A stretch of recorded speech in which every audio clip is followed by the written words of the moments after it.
പ്രിയമുള്ളവരെ, എല്ലാവർക്കും നമസ്കാരം. ദ റോഡ് ടു ഇൻഡിപെൻഡൻസ് എന്ന് പറയുന്ന പാഠത്തിലെ അവസാന ഭാഗത്തെ ക്ലാസ്സാണ് ഇന്നിവിടെ ചർച്ച ചെയ്യാൻ പോകുന്നത്. ഈ ക്ലാസ്സിൽ പ്രധാനമായിട്ടും ക്വിറ്റ് ഇന്ത്യ പ്രസ്ഥാനത്തെക്കുറിച്ചും ഗാന്ധിജിയും അഹിംസയുമായി ബന്ധപ്പെട്ട കാര്യങ്ങളാണ് ഡിസ്കസ് ചെയ്യുന്നത്. Nurtured by the Gandhian philosophy of non-violence, peace was a passion with the Indian National Congress. Therefore, even when the Western powers were following the policy of appeasement, Mahatma Gandhi had written to Hitler, the one man who could prevent a war and save humanity. Must you pay this price for an object, however worthy it may appear to you? Will you listen to the appeal of one who has deliberately shunned the method of war? Hitler embarked on his misadventure in September 1939, which was to cost over 30 million lives.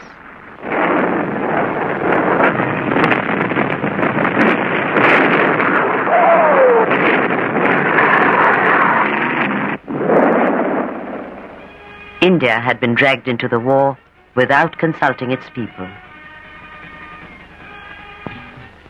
The Congress Working Committee met at Wardha on the 14th of September to discuss the grave crisis.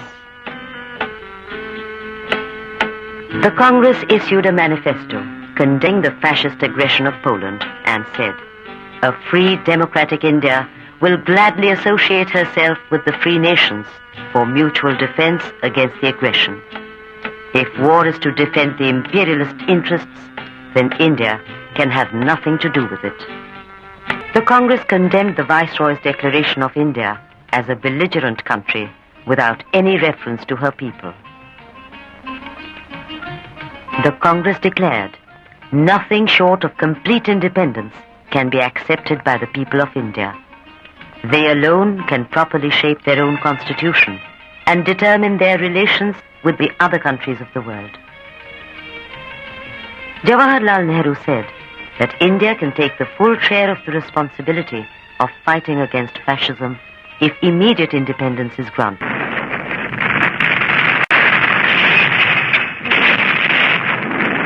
The threat of the invasion of India was growing.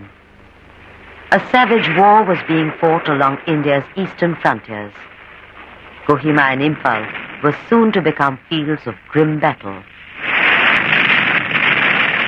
The Congress was agreeable to the stationing of the Allied armed forces in India for the duration of the war, but demanded the immediate withdrawal of British rule. The Congress declared that it would be reluctantly compelled to launch a non-cooperation movement to vindicate her political rights and liberty.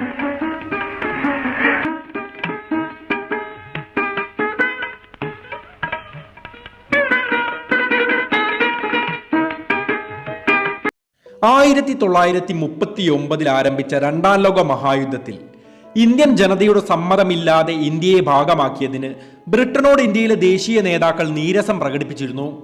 തങ്ങളുടെ പ്രതിഷേധം ബ്രിട്ടനെ അവർ നേരിട്ട് അറിയിക്കുകയും ചെയ്തു. എന്നാൽ Britain യുദ്ധത്തിൽ നിന്ന് ഇന്ത്യയെ മാറ്റി നിർത്താൻ തയ്യാറായില്ല. തുടർന്നാണ് 1939 സെപ്റ്റംബർ മാസത്തിൽ വാർധയിൽ വെച്ച് നടന്ന കോൺഗ്രസ് പ്രവർത്തന സമിതി സമ്മേളനത്തിൽ വെച്ച് ഫാസിസത്തിനെതിരെയുള്ള ബ്രിട്ടന്റെ സമരം അനുകൂലിക്കുന്ന പ്രമേയം കോൺഗ്രസ് പാസാക്കിയത്. പക്ഷെ പകരം സ്വാതന്ത്ര്യം നൽകണം എന്നതായിരുന്നു ആ യോഗം ആവശ്യപ്പെട്ട വ്യവസ്ഥ. എന്നാൽ ബ്രിട്ടൻ ആ ആവശ്യം നിഷ്കരണം തള്ളിക്കളയുകയാണ് ഉണ്ടായത്. ഇതാവട്ടെ ഇന്ത്യയിൽ ശക്തമായ പ്രതിഷേധത്തിന്റെ അലയൊലികൾ സൃഷ്ടിച്ചു. ഇന്ത്യയിലെ നേതാക്കളുടെ പ്രതിഷേധം വല്ലാതെ കനക്കുന്നു എന്ന് മനസ്സിലാക്കിയ ബ്രിട്ടീഷുകാർ ആ പ്രതിഷേധങ്ങൾ ഒത്തുതീർപ്പാക്കുവാൻ വേണ്ടി ക്രിപ്സ് കമ്മീഷൻ എന്നൊരു കമ്മീഷനെ ഇന്ത്യയിലേക്ക് അയച്ചു. കമ്മീഷൻ ഇന്ത്യൻ നേതാക്കളുടെ മുന്നിൽ കുറച്ച് ഡൊമീനിയൻ പദവികൾ വെച്ചു നിരത്തി. പക്ഷെ ഇന്ത്യക്ക് അവ സ്വീകാര്യമായിരുന്നില്ല. ഇന്ത്യൻ നേതാക്കൾ പൂർണ്ണമായ സ്വാതന്ത്ര്യം വേണമെന്ന വാദത്തിൽ ഉറച്ചു നിന്നു. അങ്ങനെ ക്രിപ്സ് കമ്മീഷൻ ഇന്ത്യൻ നേതാക്കളുടെ പ്രതിഷേധം ശമിപ്പിക്കുന്നതിൽ നിന്ന് പൂർണ്ണമായും പരാജയപ്പെട്ടു. തുടർന്ന് തങ്ങളുടെ ആവശ്യം ബ്രിട്ടീഷുകാരാൽ അംഗീകരിക്കപ്പെടുവാൻ വേണ്ടി കോൺഗ്രസ് ക്വിറ്റ് ഇന്ത്യ പ്രസ്ഥാനം ആരംഭിച്ചു. ഏതു വിധേനയും ബ്രിട്ടനെ ഇന്ത്യയിൽ നിന്ന് തുരത്തിയോടിക്കണമെന്ന സ്വാതന്ത്ര്യദാഹം മഹാത്മാഗാന്ധിജിയെ പോലും പരോക്ഷമായ അക്രമാഹ്വാനത്തിലേക്കായിരുന്നു അക്കാലത്ത് നയിച്ചിരുന്നത്. 1942 ഓഗസ്റ്റ് 8 ബോംബെയിലെ ഗോവാലിയ ടാങ്ക് മൈതാനത്ത് വെച്ച് ഗാന്ധി നടത്തിയ പ്രഭാഷണങ്ങൾ ഇതിന്റെ സൂചനയാണ്. ഡു ഓർ ഡൈ, പ്രവർത്തിക്കുക അല്ലെങ്കിൽ മരിക്കുക എന്നതായിരുന്നു അന്ന് മഹാത്മജി ഇന്ത്യൻ ജനതയുടെ മുന്നിലേക്ക് വെച്ച ആഹ്വാനം. അന്ന് നടന്ന കോൺഗ്രസ് അഖിലേന്ത്യാ യോഗത്തിൽ തന്നെ കോൺഗ്രസ് ക്വിറ്റ് ഇന്ത്യ പ്രമേയവും പാസാക്കി.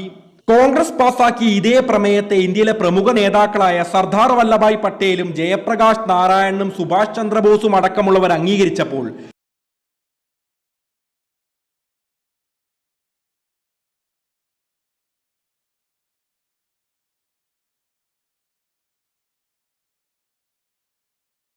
എന്നിരുന്നാലും പ്രവർത്തിക്കുക അല്ലെങ്കിൽ മരിക്കുക എന്ന ആഹ്വാനത്തെ തുടർന്ന് മഹാത്മാഗാന്ധിജി അറസ്റ്റിലായി. പക്ഷെ രാജ്യമൊട്ടാകെ മഹാത്മാഗാന്ധിജിയുടെ ആഹ്വാനം ഏറ്റെടുത്തുകൊണ്ട് ബ്രിട്ടനെതിരെ അതിശക്തമായ പ്രക്ഷോഭങ്ങൾ തന്നെ നടന്നു. പക്ഷേ ആ സമരത്തെയെല്ലാം ബ്രിട്ടീഷ് സൈന്യം അതിദാരുണമായാണ് വേട്ടയാടിയത്. കർഷകർ കൃഷിയിടങ്ങളിൽ നിന്നും, വിദ്യാർത്ഥികൾ വിദ്യാലയങ്ങളിൽ നിന്നും, തൊഴിലാളികൾ തൊഴിൽശാലകളിൽ നിന്നും വിട്ടുനിന്നുവെങ്കിലും ബ്രിട്ടീഷുകാരുടെ ലാത്തിയാലും ഇന്ത്യയിലെ ഒരുപാട് ഒറ്റുകാരുടെ ഒറ്റുകൊടുക്കലുകളാലും ക്വിറ്റ് ഇന്ത്യ പ്രസ്ഥാനം ഒടുവിൽ അടിച്ചമർത്തപ്പെടുകയാണ് ഉണ്ടായത്. പക്ഷെ ക്വിറ്റ് ഇന്ത്യ സമരം അടിച്ചമർത്തപ്പെട്ടു എങ്കിലും അതുപോലുള്ള ഒരുപാട് സമരങ്ങളുടെ ബാക്കി പത്രമായാണ് നമുക്ക് സ്വാതന്ത്ര്യം ലഭിച്ചത് എന്ന കാര്യം നാം ഒരിക്കലും മറന്നുകൂടാ. പ്രക്ഷോഭത്തെ കുറിച്ചുള്ള വീഡിയോ ആണ് നമ്മൾ കണ്ടത്. ഇംഗ്ലീഷിലും മലയാളത്തിലുള്ള വീഡിയോ നമ്മൾ കണ്ടു കഴിഞ്ഞു. അതുമായി ബന്ധപ്പെട്ടുള്ള കുറച്ച് ചോദ്യങ്ങളാണ്. ആരാണ് ക്വിറ്റ് ഇന്ത്യ പ്രമേയം അവതരിപ്പിച്ചത്? അടുത്തത്, ക്വിറ്റ് ഇന്ത്യ എന്ന പദം കൊണ്ട് എന്താണ് അർത്ഥമാക്കുന്നത്? ക്വിറ്റ് ഇന്ത്യ എന്ന പദം കൊണ്ട് എന്താണ് അർത്ഥമാക്കുന്നത്?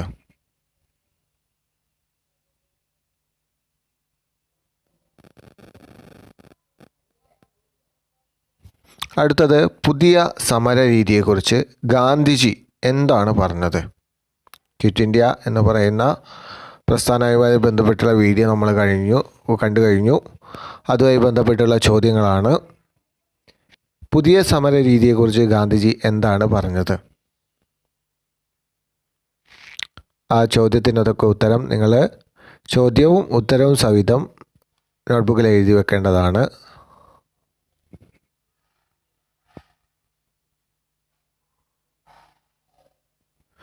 ഗാന്ധിജിയുടെ ക്വിറ്റ് ഇന്ത്യ സംഭവവുമായി ബന്ധപ്പെട്ട്, ക്വിറ്റ് ഇന്ത്യ പ്രസ്ഥാനവുമായി ബന്ധപ്പെട്ട് ഗാന്ധിജിയുടെ സമരാഹ്വാനം എന്തായിരുന്നു?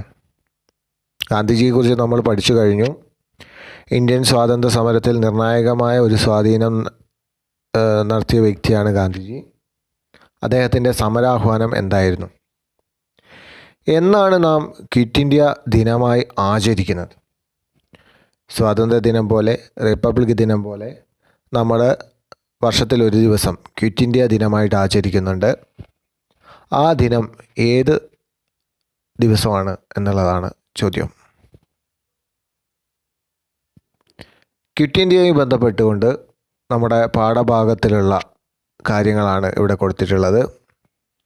അപ്പോൾ ഈ കാര്യങ്ങൾ കൂടുതൽ വായിച്ചു കഴിഞ്ഞാൽ ഇതുമായി ബന്ധപ്പെട്ട് നമുക്കൊരു വ്യക്തത കൈവരും. ഇംഗ്ലീഷ് മീഡിയത്തിലുള്ള ടെക്സ്റ്റ് ബുക്കും കൊടുത്തിട്ടുണ്ട്. അതേപോലെ മലയാളം മീഡിയത്തിലുള്ള ടെക്സ്റ്റ് ബുക്ക് കൊടുത്തിട്ടുണ്ട്.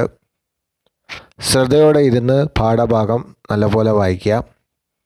ക്വിറ്റ് ഇന്ത്യ പ്രസ്ഥാനവുമായി ബന്ധപ്പെട്ടിട്ടുള്ള സമര നേതാക്കളുടെ ചിത്രമാണ് കാണുന്നത്. മലയാളം മീഡിയത്തിലുള്ള ക്വിറ്റ് ഇന്ത്യയുമായി ബന്ധപ്പെട്ട് വന്നിട്ടുള്ള ടെക്സ്റ്റ് ബുക്കിലുള്ള ഭാഗമാണ് കൊടുത്തിട്ടുള്ളത്. ശ്രദ്ധയോടുകൂടി വായിക്കുക, കാര്യങ്ങൾ മനസ്സിലാക്കുക. അതിനുശേഷം നേരത്തെ ഉത്തരം എഴുതിയാൽ മതിയാവും.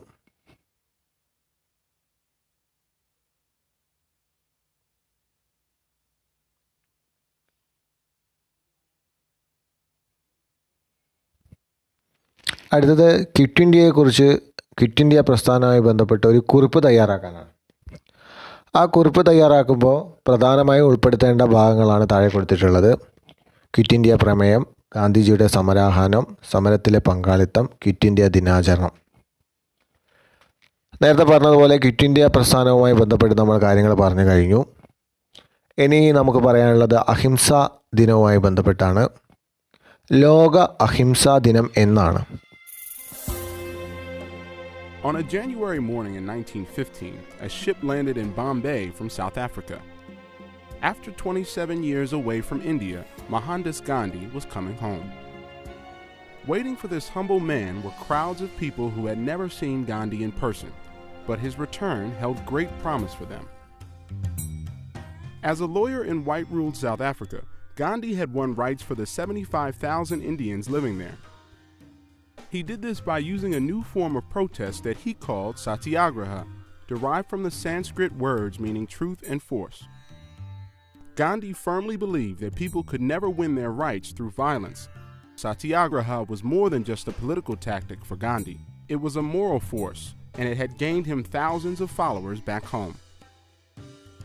One of them was the writer Rabindranath Tagore, who gave Gandhi the title Mahatma, meaning great soul. During his time away, Gandhi had traded in the suit and tie of a British-trained lawyer for the uniform of the lower classes, the dhoti, a traditional loincloth made of rough, simple fabric.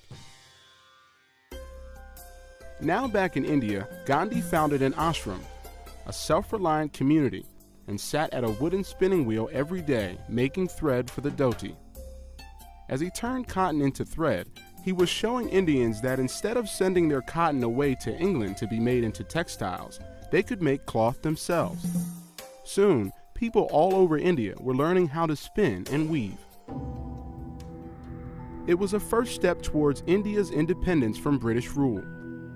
Gandhi began to travel, demanding independence for India. He held peaceful protests, willingly went to prison, and even staged hunger strikes against laws that he felt were unjust. One of those laws prohibited Indians from making their own salt. Gandhi decided he would walk 240 miles to the coast to protest the law, along with 78 followers. Soon they had swelled to 1,000. Once he reached the sea, Gandhi bent down and collected a few grains of salt. He had broken the law. Across the country, Indians did the same. They boiled salt water to extract the salt. They also boycotted British goods. 50,000 people were sent to prison, but the protesters committed no violence. Gandhi became known worldwide, and the British began to lose their grip on India. My speeches at the Round Table Conference have all officially reported it is complete independence that we want. Offered freedom by British Prime Minister Attlee in March. By the end of World War II, India would gain its independence. But Gandhi wouldn't celebrate. He had dreamed of a united India where Hindus, Muslim, and Sikh would live side by side in peace. But settlement of India's tangled affairs presented many problems. The Muslims insisted on their demand for their own separate state and complete independence from the Hindu majority. Instead, the subcontinent would be divided into a Hindu India and a Muslim Pakistan. With independence came large-scale outbreaks of violence. It was on January 30th, 1948, while he was praying for peace, that Gandhi was gunned down by a Hindu extremist. Despite the divisions in India, Gandhi became a symbol of truth and nonviolence throughout the world. To all South Africans, today is a day like no other before it. And since his death, others have used Gandhi's method of satyagraha to fight for peace. In Jackson, Mississippi this year, a sit-in group, including whites as well as Negroes, stoically faced a moment of grotesque violence. As Gandhi wrote in 1946, mankind has to get out of violence only through nonviolence. Hatred can be overcome only by love. ഗാന്ധിജിയുടെ ജീവചരിത്രത്തെക്കുറിച്ച് വളരെ വിശദമായി പരാമർശിക്കുന്ന ഒരു video ആണ് നമ്മൾ കണ്ടത്. അപ്പോൾ അഹിംസാ ദിനവുമായി ഗാന്ധിജിക്ക് എന്താണ് ബന്ധം? ആരുടെ ഓർമ്മയ്ക്കാണ് അഹിംസാ ദിനാചരണം നടത്തുന്നത്? അതുമായി ബന്ധപ്പെട്ട് വിക്കിപീഡിയയിൽ നമുക്ക് ലേഖനങ്ങൾ ലഭ്യമാണ്. ഗാന്ധിജിയും അഹിംസയും എന്ന് അടിച്ചു കഴിഞ്ഞാൽ ഇതേപോലത്തുള്ള PDF നമ്മുടെ വിക്കിപീഡിയയിൽ നിന്ന് ലഭിക്കും. അതിലാവശ്യമായ കാര്യങ്ങളൊക്കെ ഉണ്ട്. അപ്പോൾ ഈ കാര്യങ്ങൾ ഉൾപ്പെടുത്തിക്കൊണ്ടുള്ള ഒരു കുറിപ്പ് നമുക്ക് അവസാനം തയ്യാറാക്കാനുണ്ട്. അപ്പം ബാൻ കി മൂൺ എന്ന് പറയുന്നത് UN സെക്രട്ടറി ജനറലാണ്, ഐക്യരാഷ്ട്രസഭ സെക്രട്ടറി ജനറലാണ്. അദ്ദേഹം അഹിംസാ ദിനവുമായി ബന്ധപ്പെട്ട് നടത്തിയ ഒരു പ്രസംഗത്തിൻ്റെ അല്പഭാഗമാണ് അവിടെ കൊടുത്തിട്ടുള്ളത്. എന്തുകൊണ്ടാണ് ഐക്യരാഷ്ട്രസഭ ഗാന്ധിജിയുടെ ജന്മദിനത്തെ ലോക അഹിംസാ ദിനമായി പ്രഖ്യാപിച്ചത് എന്ന കാര്യം നമ്മൾ ഇതേപോലെയുള്ള ലേഖനങ്ങളിൽ നിന്നും PDF-ൽ നിന്നും വായിച്ച് മനസ്സിലാക്കുക. അതുമായി ബന്ധപ്പെട്ടിട്ടുള്ള ഒരു കുറിപ്പ് തയ്യാറാക്കാൻ പറയുന്നുണ്ട്. ഗാന്ധിജിയും അഹിംസയും എന്ന വിഷയത്തെ ആസ്പദമാക്കി ഒരു കുറിപ്പ് തയ്യാറാക്കുക. അപ്പോൾ ആ കുറിപ്പിൽ ഉൾപ്പെടുത്തേണ്ട ഭാഗങ്ങൾ ഗാന്ധിജിയുടെ ജീവിത രീതി, സഹന സമരങ്ങൾ, സത്യാഗ്രഹങ്ങൾ എന്നിവ ഉൾപ്പെടുത്തിയ ഒരു കുറിപ്പാണ് തയ്യാറാക്കേണ്ടത്. അതിനുശേഷം പേജ് നമ്പർ 38, 39 ഭാഗത്തുള്ള പ്രവർത്തനങ്ങൾ നിങ്ങൾ ചെയ്തു തീർക്കേണ്ടതുണ്ട്. അതിൽ കുറേ കാര്യങ്ങൾ ശേഖരിക്കാനും ഒട്ടിക്കാനും ഒക്കെ ഉണ്ട്. അപ്പോൾ അതൊക്കെ ചെയ്യുക. അതേപോലെ സ്വാതന്ത്ര്യ സമരത്തെക്കുറിച്ച് കുറിപ്പുകൾ തയ്യാറാക്കാനുണ്ട്. അപ്പോൾ ആ കാര്യങ്ങളൊക്കെ നിങ്ങൾ നിർബന്ധമായിട്ട് ചെയ്യുക. അപ്പോൾ ഇത്രയുമാണ് ദ റോഡ് ടു ഇൻഡിപെൻഡൻസ്, സ്വാതന്ത്ര്യത്തിലേക്ക് എന്ന പാഠഭാഗത്ത് നമുക്ക് പറയാനുള്ളത്. അപ്പം എല്ലാവരും മനസ്സിലായിട്ടുണ്ടാവുമെന്ന് വിചാരിക്കുന്നു. ഓക്കെ.